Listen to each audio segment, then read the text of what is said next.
قلت له يا اسطى، وشرف اختك اللي لسه متاخده اداب، احنا وقفنا لعب. زمان يا صاحبي كنت في مدرسة كنا بنلعب فيها في الفسحة لعبة اسمها بالضرب. كنا حرفيا الفصل بتاعنا عبارة عن 30 واحد من ناقصي العقول. كنا بنتقسم 15 واحد غوغائي و15 واحد غير متحضر بالمرة.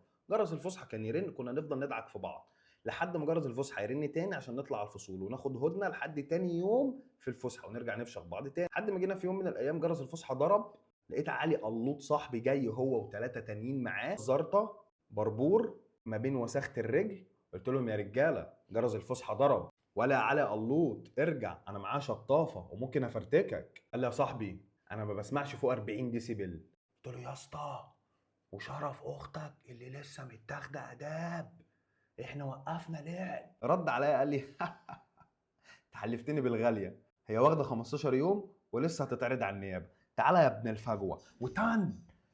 ولما طلعنا على الفصل قلت له اللي انت عملته ده غلط وما كانش ينفع ان هو يحصل. قال لي خلاص تاني يوم مش هيحصل.